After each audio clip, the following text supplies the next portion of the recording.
Okay, it's way too it's way too hot for this mask.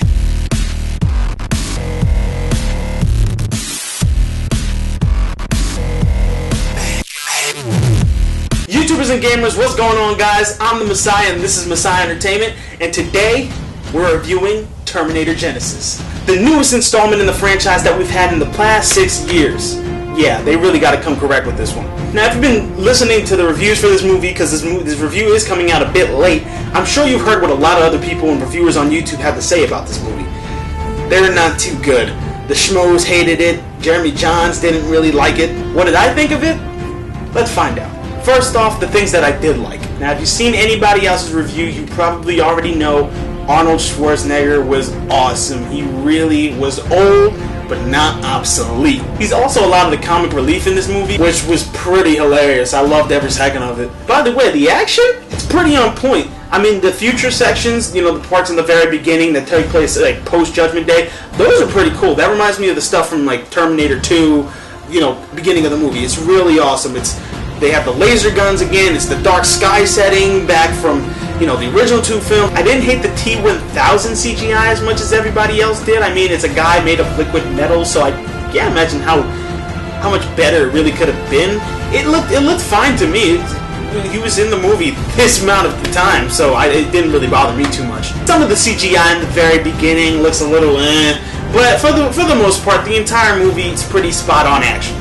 The story's kinda cool, and I say kinda because I'll get to that later on the other half of this list, but the story was pretty interesting. They start off in the future, they go back in time. It starts off like the regular storyline of Terminator, and then something happens that you're not really expecting, and then everything in the past gets shifted. Not everything's explained, but it takes you on an interesting journey. A lot of stuff happens, and it ends up being a pretty interesting story overall.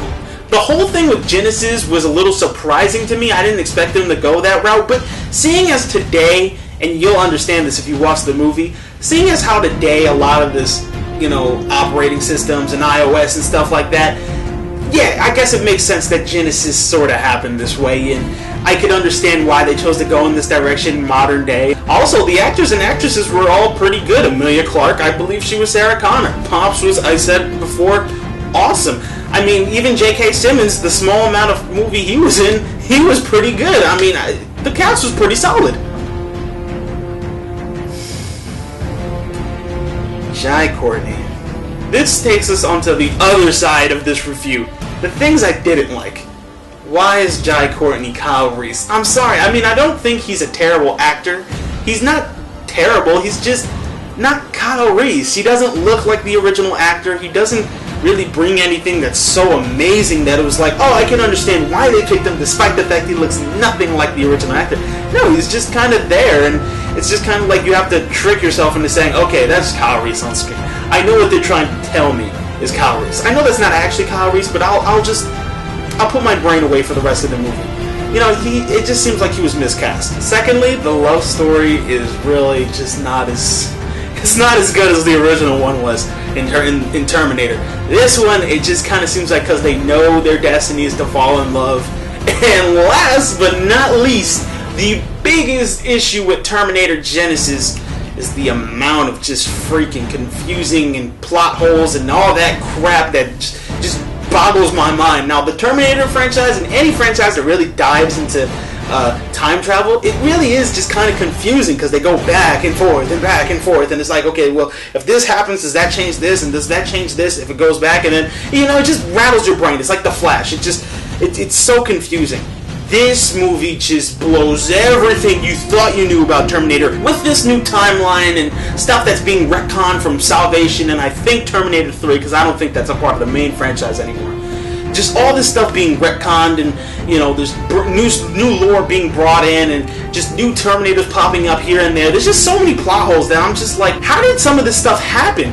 I mean, if the war supposedly ended the same time that they sent the T-800 back, how did the T-1000 come somewhere? And if the war ended when the T-800 was sent back, how did they have a T-8000? That thing is more advanced than even the T-X in the previous movie, who was apparently, I thought way more advanced than the T-800. Why would you still be making T-800s if you have T-8000s just on deck. I don't know what that was about. Some of these plot holes, they're just left there, I guess, to push up a sequel, so we could find out the origins of Pops, one of the main characters. They just write it off with that information is classified or something like that. And I'm just like, seriously? You guys are gonna really push for a sequel that hard? You guys haven't even gotten your first film out the damn door. Also, why is this the first time we're hearing of the T-8000? There's a line in here where Sarah Connor's like, and spoiler alert by the way, where after they find out John Connor got destroyed or transformed into the T-8000 or whatever, they say, what if this happens every time that we're together, that John Connor is destined to become